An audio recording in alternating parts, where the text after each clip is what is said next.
literally the classic game of telephone, that when you sit around with kids and you play telephone, you tell them a message and they pass it over and over again, how distorted it becomes from the original version. Our media has become one giant game of telephone because no one's actually going to see things for themselves. They're just repeating information that they hear from others. It was Canada Day everywhere. There was people who were just, everyone was pumped and happy and excited. We were actually looking for both sides of the story. We wanted to find people who hated this, and we had a hard time finding those because they weren't around until the counter protests showed up. Yeah, I made a mistake to think that they would be friendly and open to talk. And so just as I'd been walking up to anybody in the Freedom Convoy, and so I walk over to the counter protest. As soon as I walk up to them, they got signs going, F you, Freedom Convoy, all sorts of stuff, stop the Freedom Convoy, anti-vaxxers. And some guy grabs my jacket and rips me into the thing, and then one guy shoves me down. I fall down. All of a sudden, a police officer grabbed my jacket, pulled me out, and went, get out of here, you're not safe. I thought I could just go in there and talk to people because the whole point of protesting is to communicate your message. And when I walked in there to go, what's your message? The guy shoves me from behind and I fall and slip on the ice, and then the other guy pushes me again and then goes, get the f*** out of here, and they're cursing like insane.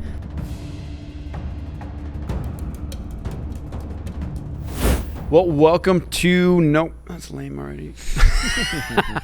Welcome, and it's lame. Episode 9 of CTZN. Good to have you guys here. You know, David and I, as we wrestle through concepts, ideas on shows and things and that's happening in the country, we're constantly thinking about your experience, things you need to know, stuff that maybe we might be aware of, things we've seen, things that we just want to talk about, maybe try to figure out. And when we were talking about this show, we came up actually with the Freedom Convoy. And so you might be wondering, Freedom Convoy, it's a couple of years old, but there's so much to talk about. I saw a few programs the other day where their reflection on it was just also a complete lie and complete just twisting the truth of what we had. And so David and I, we have so many stories to expose and talk through and bring light to. And so we're going to be doing that today. We want to talk about our experience, our journey with what was, in my opinion, one of the most wild experiences of my life. And one of the most Canadian experiences of my life. I think it also altered the course of Canada and subsequently so inspired so many movements around the world. It's one of those mixed bags, the convoy, where it is so multi-layered because of, first off, I think media misrepresentation of it. We'll go through that in a little bit. The amount of parties that were involved, all the way from your blue-collar workers to everyday families to residents in Ottawa to municipal and provincial and federal, but you and I were at the center of it. Like literally we were at the very center of the convoy, trying to find out what's going on, and we haven't really done an in-depth talk about it. We talk and we've told some fun stories and all that stuff, but in terms of what we experienced, what we saw, and I think the implications from it, it's one of those things I think as Canadians you can't forget. I think it's really important to understand what change it brought. And the reason why you don't want to forget it is so that stuff like that doesn't happen again in terms of what I 100% believe was complete government overreach, government control in terms of trying to coerce people to do certain things that was against their rights. So that's why we have to go through it. We absolutely have to, because when you and I started with this, and we'll explain the details as to what happened, how it started, and why we even went. But I didn't know what we were getting into at all. I had no clue. I didn't actually realize how big this actually was for the country until we were kind of 1 or 2 days into it. I remember you and I kind of just deer in the headlights, being like, "This is very real." Like not only the struggle to get there and driving across the whole country and everything going along. But once we actually got there, for me, it got very scary, actually, when we started seeing what was being said by our leadership on television, and it was completely not true to what we were witnessing. And there was a truck that, I don't know if you remember seeing this truck. I have a photo of it here, where it says "Media is the virus." And it was at when you and I pulled over to try to just interview people, and it just had this huge truck, and it just said "Media is the virus." In a time of COVID being the virus, right? It's essentially saying, no, we have a virus of ideas, a virus of lies. And so when you and I were going down this journey, nobody trusted us. No one wanted to talk to us. And I can't blame any of them because nothing was being truthfully told. It seemed like there was just nothing. You could say something was black and they would report it as yellow, and it just was wild. And so you and I had to not only gain trust, but like I said, we would witness all day what was happening, and then turn on the news and they would say there was Nazi flags and that this is white supremacists and that these are extremist anti-vaxxers, when it was the most warm, safe. Like, we played floor hockey, got fed food, there was hot pizza ovens on every other block. That was the most Canadian thing ever. I know. We're getting ahead of the story, but on one day we ended up playing street hockey right there on Wellington. It was a blast. And people are like having food, and there's just that was the most Canadian thing ever. Yeah, for sure. Oh, for sure. Good memories. So yeah, you must have footage of that. Oh yeah. I hope you will put that up right now. That was so fun. But let's go back to the beginning. Hope you guys are in for the long haul with us. I also want to hear people's experiences in it as well. If you went to Ottawa, direct message us, let us know. I would love to see your experience, your thoughts, comment with us. There's so much that we saw and went through, and it was the beginning of why we are even doing this show here today, is because we realized, okay, we've got to start actually talking to people, and because everything else we see seems to be. Well, why did the Freedom Convoy start? It was during COVID. Yeah. It was during a time where you have been experiencing government overreach. There was, I hate the term anti-vax, because that wasn't, even though there were people who were using the convoy for other reasons, I don't see it as an anti-vax. I saw it as a protest against the vaccine mandate, which is specifically the COVID vaccines. It was stopping people from working. It was stopping people from doing their jobs or getting their livelihoods, because workplaces were starting to coerce and mandate that people had to be vaccinated in order to work. Specifically, why truckers are so associated and led this is because it was affecting their ability to drive and to work and to continue forward in what they were doing, providing for their families, and they had enough. So that's where the protest started out of, right? Is there anything else we should add to that? No, I think that's pretty accurate. It eventually got to the place where they couldn't go across the border. It was. That's right too. They couldn't go across the border, but even though they wouldn't have any interaction with people, that's when they said this is beyond insane, and so they actually took a stand, united, and we saw every ethnicity, anti-vax people to fully vaccinated people who were very neutral. So you had every party represented there. Everywhere. And the federal government took this up as their main cause, and the rhetoric that used specifically about getting vaccinated and compelling people to get vaccinated, in fact guilting and shaming people who wouldn't, calling them being unsafe to their neighbor, not being Canadian and not being neighborly. We'll throw some clips up right now. If you don't want to get vaccinated, that's your choice. But don't think you can get on a plane or a train beside vaccinated people and put them at risk. C'est de les convaincre, mais il y a aussi des gens qui sont farouchement opposés à la vaccination. Qui sont extrémistes. Qui croient pas dans la science, qui sont souvent misogynes, souvent racistes aussi. C'est un petit groupe, mais qui prend de la place. And those did not age well. No, they did not, because you start changing your story, but you look at that is what these guys had enough of. And you know what was interesting looking back at the time? People who thought like that, who felt in their gut but maybe didn't have the words to articulate what was going on, they felt so alone, because everybody was turning on everybody. You had neighbors so happy to report on other neighbors spying into each other's homes. There's all of these restrictions at the beginning. I understand at the beginning when you don't know what's going on, but when you start to get information about this, by the time the convoy started, we're going, how deep was it into it when the convoy started? It was 2022. So you're almost a year and a half into this of, remember the 2 weeks to flatten the curve turned into almost 2 years of absolute insanity in our country. The idea of this madness of crowds really happened. This group think went to the wrong side, and the truckers represented people who were sick and tired of no change, no results, being told the same thing, and actually being forced to do things they didn't want to do. So they started, I know there's truckers that started in Smithers, BC, in different parts of Canada, and they all end up driving towards. Do you remember that? I remember them driving through Calgary, not thinking much of this. Like passing through, and I didn't go see them. I was like, okay, whatever.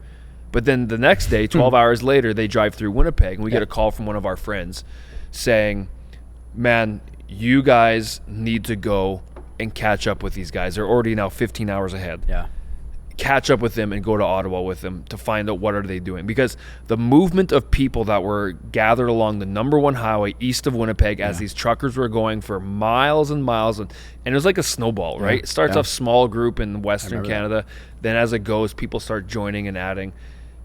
That's when we got the call saying, okay, this is something. And you and I had to decide. You called me. It's like 8 a.m. Yeah, you called me and said, I think we need to drive to Ottawa. I was like, what? I know. I was like, why? And in 4 hours. I know. And we got to leave now.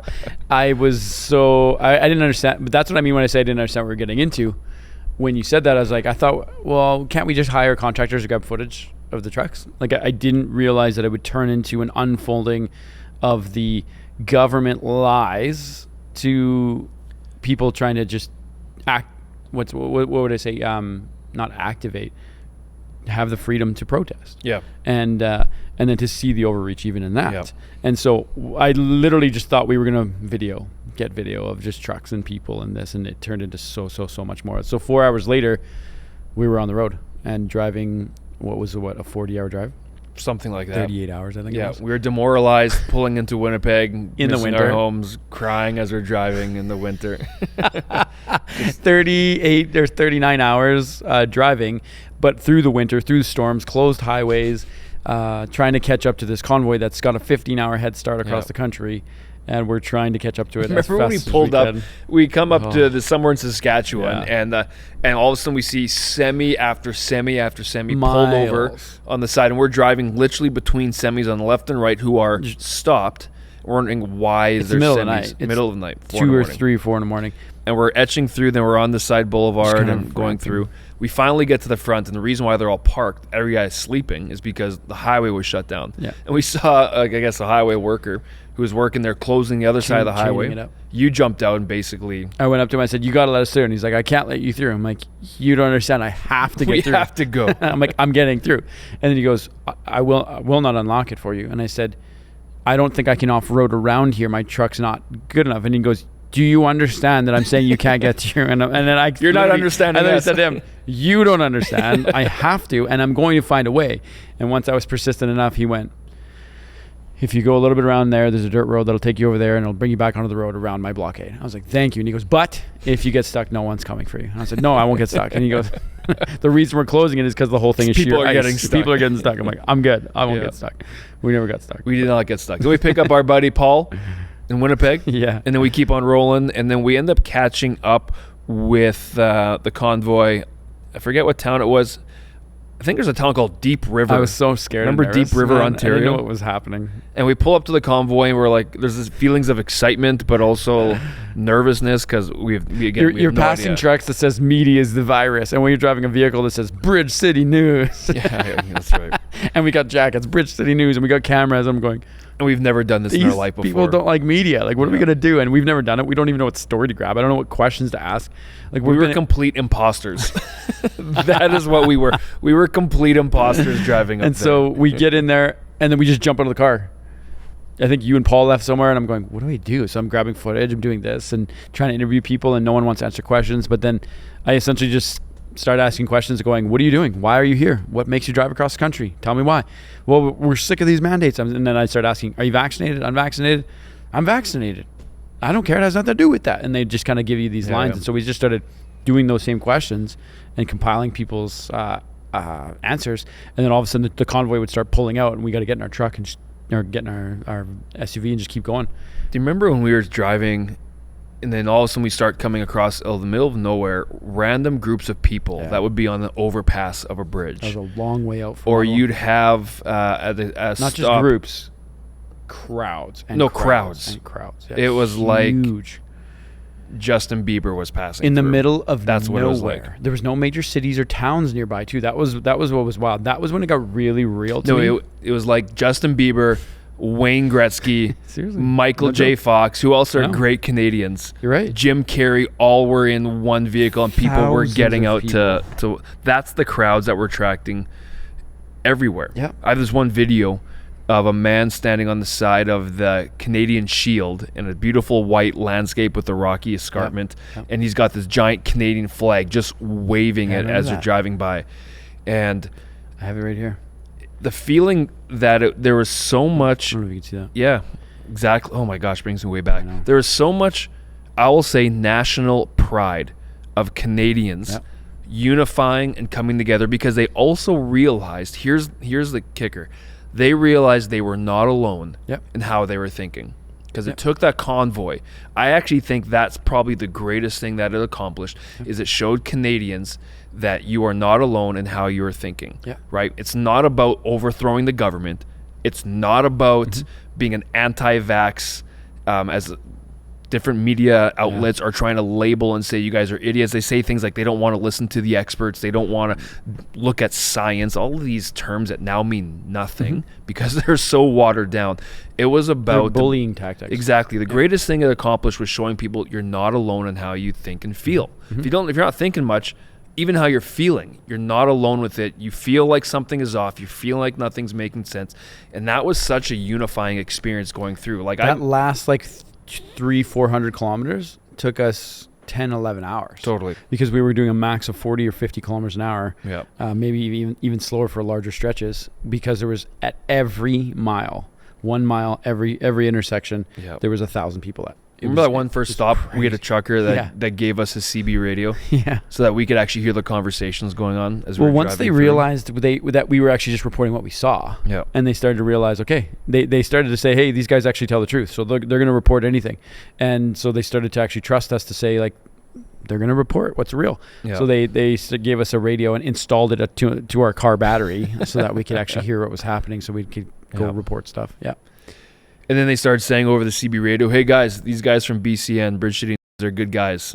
Like, you can trust them. And then when we were trying to get to the front, we're trying to get ahead. So we, as towns would come through, we'd take different routes to try to get ahead of the convoy as they were driving slow. That very first big stop that you and I stopped at, it was hilarious how I didn't know who any of the party leaders were. And there's some names that have surfaced as kind of big names. Obviously, they've been in the news, like Tamara Leach and Chris Barber, and there's a bunch of others too. But I came across, you can actually look at one of her Facebook Lives. Hi guys, thank you so much. What's your name? My name's Tamara. Tamara? Yes. I would love to have a conversation with you. Sure. Hi. How are you? Sorry, I'm doing a live right now. I bombarded you with a couple of text messages. I've got so many, I can't keep track of them all. Because Paul was talking to her. Tamara's live, called right? me up. Yeah. And then I somehow come up and I just introduced myself to her, and that was kind of initial conversation. It's funny. And then from there on, you kind of have a little bit of a rapport. But anyways, we make our way into Ottawa, get ahead of them when we check in at one of the hotels right there on Wellington. Remember that. To be front and center to find out everything what's going on. We've been driving for 40 hours. I remember sleeping so good. Oh, for sure. I know. But do you remember actually pulling into Ottawa? So I was driving into Ottawa, not knowing what to expect, knowing that Ottawa's aware this convoy's coming. And we drove right into Wellington with no blockades and nothing. Like, I thought they would have at least maybe blocked off the main area. There was already groups that had arrived. Trucks had already arrived, and you and I just pulled right out front. No problem. No problem, no nothing. And I went, where the Fairmont and what's the other hotel that was there? Weston. The Weston, where they are just on Wellington. What direction that is of? I forgot direction, but beside Parliament Hill. No problem pulling right up front. There was no it was like there was no foresight for them to realize this was all coming. That's the thing. I'm gonna show a clip here, because we'll get into some of the other stories as we keep going. But this convoy is all about freedom. It's not only with the truck drivers, it's actually for every single person. You, me, buddy down the road, it doesn't matter. And lock up healthy people and expect them to remain healthy. Okay? So the children have not been in school.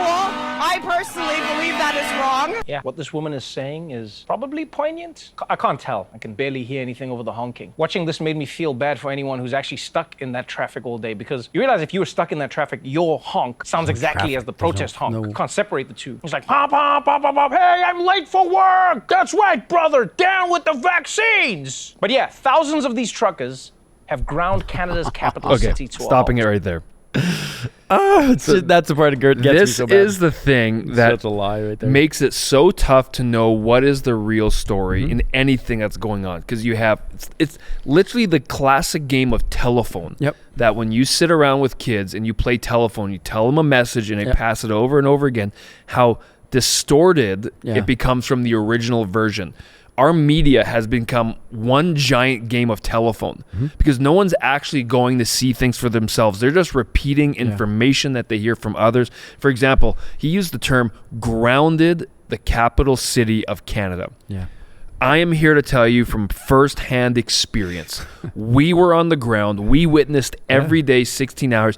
If you drove 3 minutes away from Capitol Hill there, Parliament Hill there, you would not know the convoy was in Ottawa. Didn't even exist. You would exist outside that 3-minute circle. Yeah. Because it was that main area of where you had trucks parked and a couple of the side streets that they were going down for a couple of blocks, but it did not halt, nothing. Obviously, they're exaggerating for comedy, and that's not good comedy because you're not funny, Trevor Noah. But I don't know why I just threw an insult at him. I have nothing against him. I just thought that was bad comedy. No, you're right. But and what we saw, that it was hard to show everything to everybody. But like, for example, the moment when everyone showed up, they all parked wherever they could, and so they kind of did that. Then naturally they're setting up shop, and they're now living there pretty much, right? So they're setting up the things they need, their tents and stuff. Yep. But then the police notified right away, we need lanes for emergency access vehicles. And so the Freedom Convoy worked with them on that, and they actually began to make emergency access lanes for so there was roadways to get through if you had to. There was trucks sometimes that were dead in the middle of everything. They'd back them out, let them out, because they had to leave for the week. They were only there for the first 2 days and they left after that. There was flow and movement. And also, this isn't a residential area. There are some condos that were somewhat close, which we tried to find, and I couldn't really find any. But this isn't a residential area. This is a commercial area with government buildings everywhere. Yeah. Mainly government offices, mainly commercial, and there are some residential condo living spaces on the, again, I don't know my directions, but if you're looking at Parliament Hill to the left, what direction is that? Whatever. To the left of it, down the road, or a little bit over. So there were some residents that obviously were annoyed by the honking. By the way, they tried to stop the honking as best they could, like 5 days in, remember? And they got pretty darn good at it. They would honk one time on the hour for like 2 minutes. 2 minutes for on the hour, and in order to respect people's like peace of mind for anyone who was nearby, and anybody who did. I even saw a few people who kind of did honk and break the rules. People would run to those trucks to tell them to shut it so that they'd stop. But that's stuff that would never be reported. That's not sexy enough news for Trevor Noah. They would just try to do the sensationalism with it and never actually try to search for truth. And that's where we were just disgusted by it. Because the general overall, let's talk about the general feeling that was there. Yeah. Because in every large group that gathers, there's always provocateurs. Yep. There's always going to be those people that are going to try to well up things that they're impassioned about, try to use things to their advantage. And that can sometimes represent the broader group. Yeah. And news was taking that, which was a minority of what was actually going on, and blowing it up to make it like the majority. But what did you and I see when we were walking there from day one to like day 15? Canada Day on steroids. Yes, it did. It was Canada Day everywhere.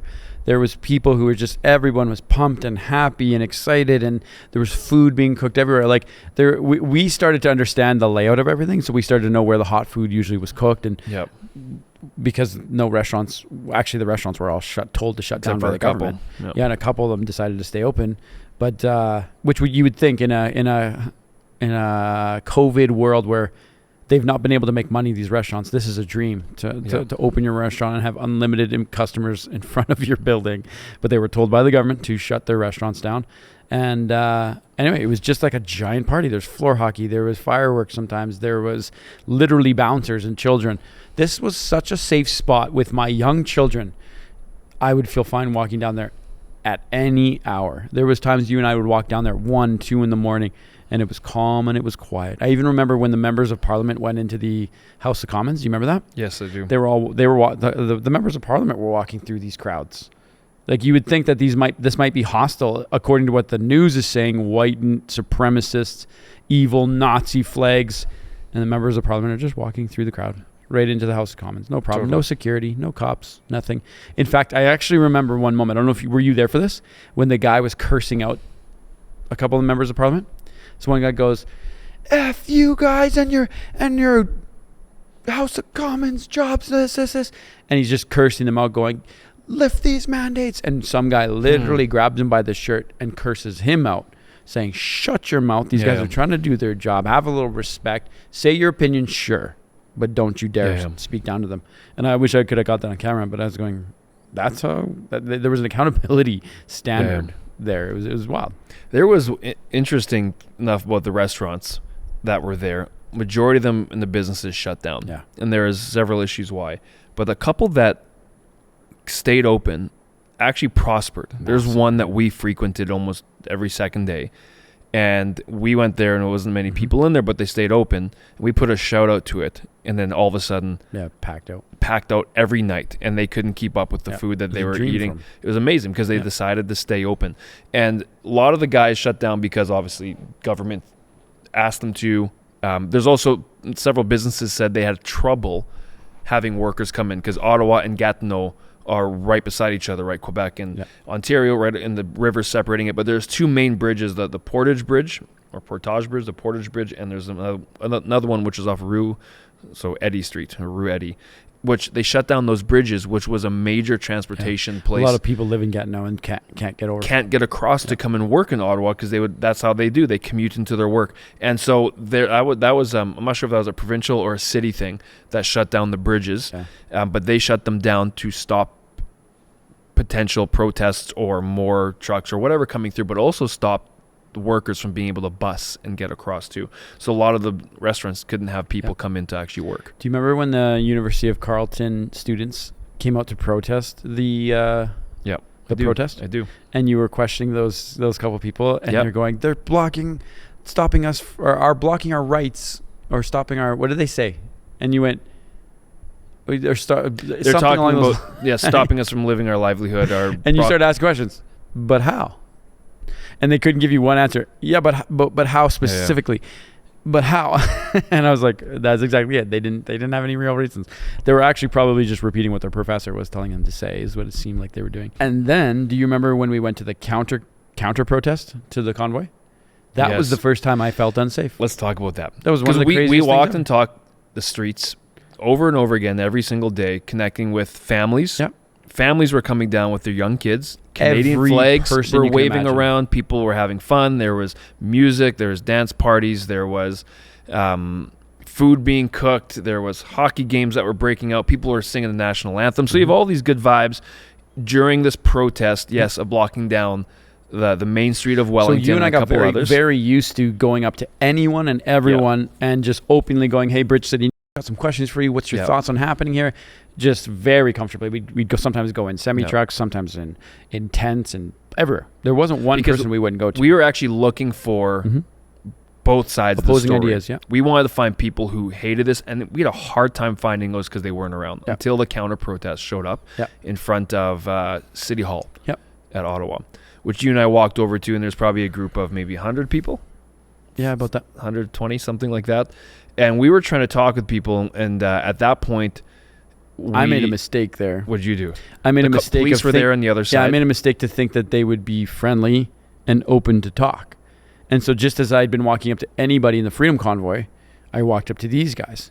And like I said, I'm wearing Bridge City on my chest, Bridge City back. I have a microphone and a camera guy following me. And I walk. Do you remember this? I don't think you were with me. Or it was just Paul. You got there ahead of me by about 20 minutes. Yeah, and so I walk over to the counter protest. So just to be very clear, this is the counter protest to the Freedom Convoy. Right in front of City Hall on Laurier Avenue, and Confederation Park is right across the street from it. And so I walk. As soon as I walk up to them, I go. They got signs going, "F you, Freedom Convoy," all sorts of stuff. Stop the Freedom Convoy, anti-vaxxers, da da da. Just get the vaccine, stuff like that. And so I walk up to there and said, "Hi there, Jeremy." And some guy grabs my jacket and rips me into the thing. And then one guy shoves me down. I fall down and I'm going like this. I don't think I've heard this. And then all of a sudden a police officer grabbed my jacket, pulled me out and went, "Get out of here. You're not safe." And I felt so caught off guard because I was like, what the heck just happened? Almost, I felt the same way. We're almost naive to the fact of we just want to talk to people and find out why are you protesting. The counter protest was the first time I felt unsafe. I genuinely got shoved, pushed. I didn't feel like I was going to be killed or beaten. I'm not saying that, but what I'm saying was I thought I could just go in there and talk to people, because the whole point of protesting is to communicate your message. And when I walked in there to go, what's your message? The guy shoves me from behind and I fall and slip on the ice. And then the other guy pushes me again and then goes, get the f*** out of here. And they're cursing like insane. That's the first place I would mob mentality. Yeah, total mob mentality. So I walk up after, and you were around, and I went to a different place, same group, but trying to talk to people. No one would talk to me. Yeah. So I finally found one person. You're right. Nobody would talk to us. I forgot about that. It took like 15, 20 people. No one. They'd ignore. They would throw little snowballs. Yeah. Finally got a pretty reasonable man who was there protesting, and was able to have a conversation with him. He was one of the organizers. I remember. Yeah. Okay. And then this other girl I was talking to, more towards the back, not in the group, but behind the group, supporting, but not directly in that area of where they were condensed together. But then I was in front of the group, kind of doing a sign-off report or something. And as I'm talking, and I think I'm holding my phone as a selfie view, and somebody threw an ice block and hit me in the side of the ear and the neck, and went through. You can see it on camera. And that was a type of time, like you said, the only time where I actually was unsafe. Yeah, We're still trying to get the story, because we were determined to find the other side of the story about people who hated the protests and all that.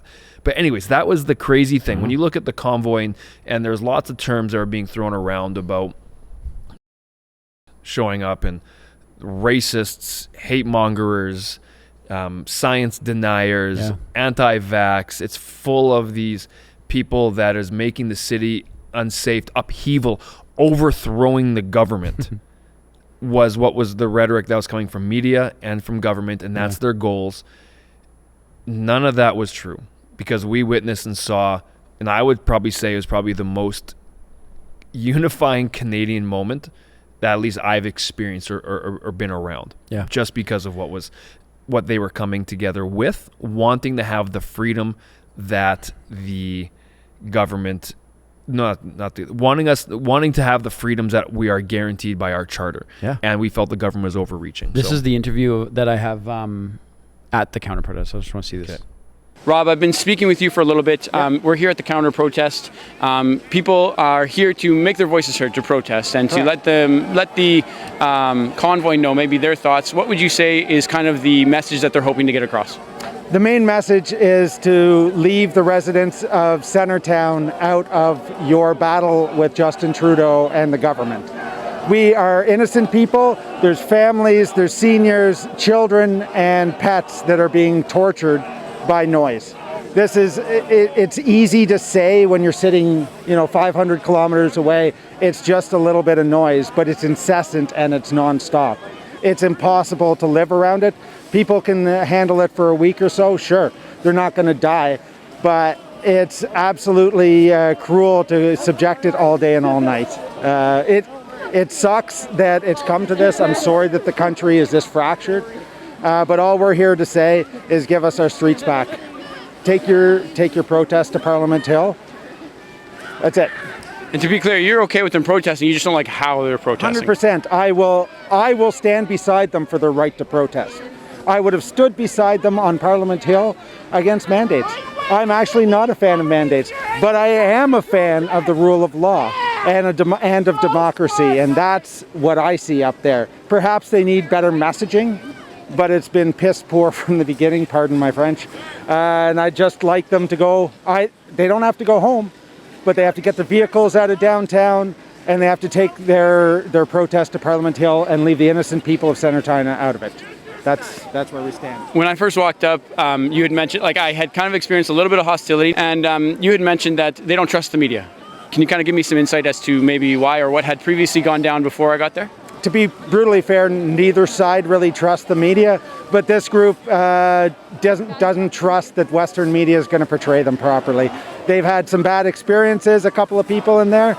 I won't speak for everybody in the crowd. I won't speak for anybody other than myself, but what I witnessed was a result of a bunch of bad actors feeding themselves into our crowd and then harassing people. So you came right after that had happened. So I'm sorry that anything happened. Yeah. One last question. Have you made it down to downtown and seen it for yourself? Yeah, absolutely. My business is closed today because of it. And what was your experience down there? When you get close to Parliament Hill, it's pretty much a party atmosphere. It's very easy to see why people around the world would see this as a peaceful protest, but a lot of that's performative, and a lot of the hard asses are on the side streets at night. They're the ones that are going into restaurants, they're the ones going into hotels. What's going on up there is the actual protest, and none of us have a problem with the protest. In fact, we actually encourage people to let their voices be heard by their government. What we don't encourage is for them to take out their rage and 2 years of frustration on the people of Centertown. Well, I appreciate your time, and thank you for allowing us to share your story. I appreciate it. Appreciate it. Take care. Take care. Gosh, that brings back memories. Yeah, I know. Yeah, it was wild. I wish I would have actually had him walk through what happened to me a bit there. But I was just more or less trying to get his story, not trying to throw mine on him. But so he was claiming that mine was performative or actors or something that did that to me.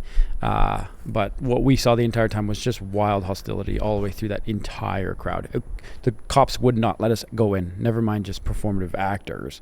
The cops would not let us go anywhere near after that. One thing I'd love to focus on what he said, because he was extremely reasonable. And I love the fact that he said that I'll be right beside them protesting. He goes, but he didn't like the disruption, and he talked about them wants to maintain the rule of law. So he was obviously against how they're protesting in terms of blockading streets. Wellington, I think it was Arthur, a couple other streets were definitely completely shut down because of the amount of trucks that were there. And a couple other places around the city, hotel parking lots and all that were going on. And the noise was obviously the biggest thing. Yeah. So the thing that comes into question for me is protesting. We all have a right to protest. We have our rights of expression in the charter, right to protest. The question we have to ask is, convenient or not? Well, yes, that's where I'm going. We're trying to think of the right words to put it in. But does the level of protest need to match the level of overreach by the government? Very good thought. Because they're saying, well, this is a disruption in my daily life, the convenience of which we all obviously want everyone to have the safety and protection of their home. And we have things that obviously disrupt that at times. But this was a constant disruption for some people. But is that justified? Is that a cost that we're willing to be like, you know what? We're going to have to put up with this for a couple of weeks because there are people that have been putting up with other things of government overreach for years, year and a half, a year, where they actually can't provide for their family anymore. They're being told that they have to inject something in their body, which now in 2024, we now know, and also we knew back then too, according to every vaccine standard and rigorous testing that normal vaccines go through, this bypassed pretty much everything. It's not even a vaccine. Yes, yeah, and now it's qualify as a vaccine. Yeah, we know it's ineffective. We know, but yet this isn't a controversial statement. This is proven, known, widely talked about. It's controversial for people who don't know what don't you just agree said. with what I'm saying, or don't know that it's. If they go and dig into it objectively, they'll arrive at that destination. For those people who are eight boosters deep, they'll disagree with it. Well, but why will they disagree with it? Because they're invested into it physically. They don't want to agree with it. And that's why objectivity is everything. Approach it as objectively as you possibly can, pursuing truth and not your angle. Just try. Exactly. But when you approach it with emotion and I need to be right, you are going to be misled 9 times out of 10 because you're coming at it from the wrong perspective. If you can truly be like what you're saying, which is tough to do, but objective, wanting truth, even if it means I am wrong, and openly hearing both sides and arguments and data from different angles, no matter what the issue is, you're going to have a much better chance of actually being able to come away with truth that will make you better and make you smarter for it. But my point back there is what is acceptable in terms of protesting when you have that much discourse and things going on for a year and a half that's truly affected the livelihoods of Canadians? Look at almost... I haven't seen too many protests in my life, but of the protests I have seen, they're all disruptive in nature. It's an attention-grabbing thing you're trying to do. There was protests blocking train tracks, roads. That's a great point. There's protests blocking any form of anything, and it's to grab attention. It's essentially, and so I'm not saying that that's in nature correct, because the idea is on paper when you put the freedom to protest in there, they're not going to say anything to do with blocking or anything. But to protest is to try to grab attention. That's why you have signs. That's why you write these phrases on it. You're trying to get as much attention as possible to realize enough's enough. We're putting up a stand. We're done with this. And so look at even when people were protesting war, and they still do protest war, they sit in front of tanks to not look at the tank, to stop the tank from driving forward. They're blocking a tank.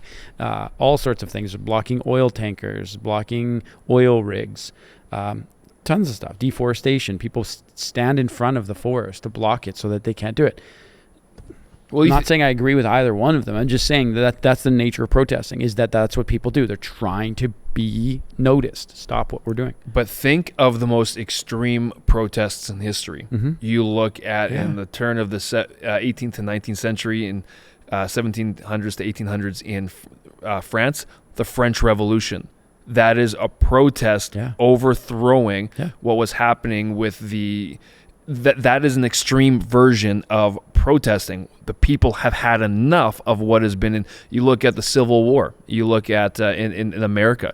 But I would argue though that's protest beyond protest at that point, right? No, I'm saying the beginning of it. The extreme version, because they are literally wanting change. The crux of it is they want change. Exactly we want to change too, but we obviously weren't going. But my point in what your conversation with that gentleman is what level do you protest, and how do you draw a comparison to the level of overreach is happening in government? Like what happens in Canada, this is not going to happen in Canada because we love Canada and we think Canada is great. It's not going to get to this.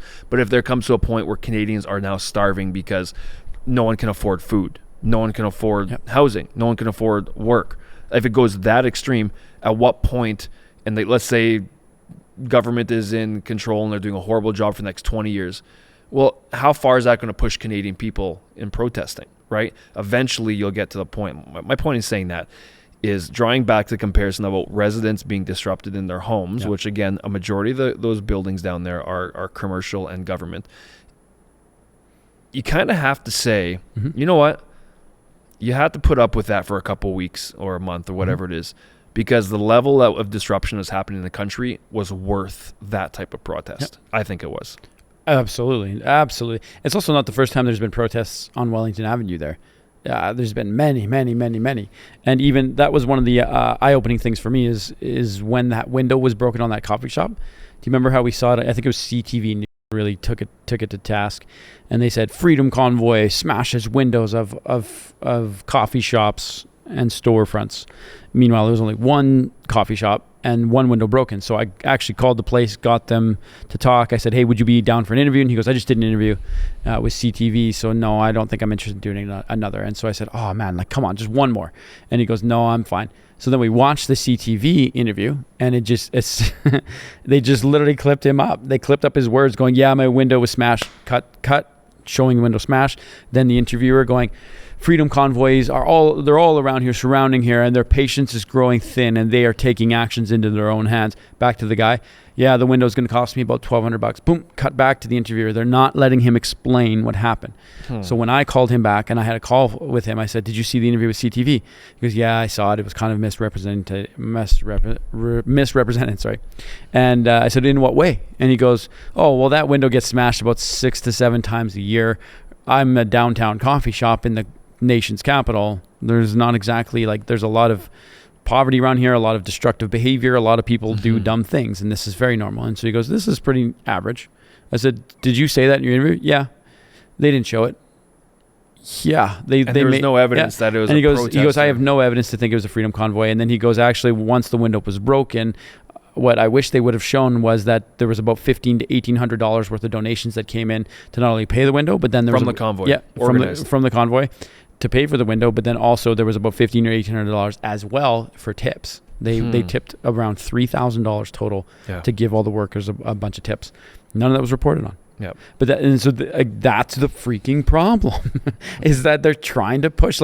You'll notice the story we just showed where it was the counter protest.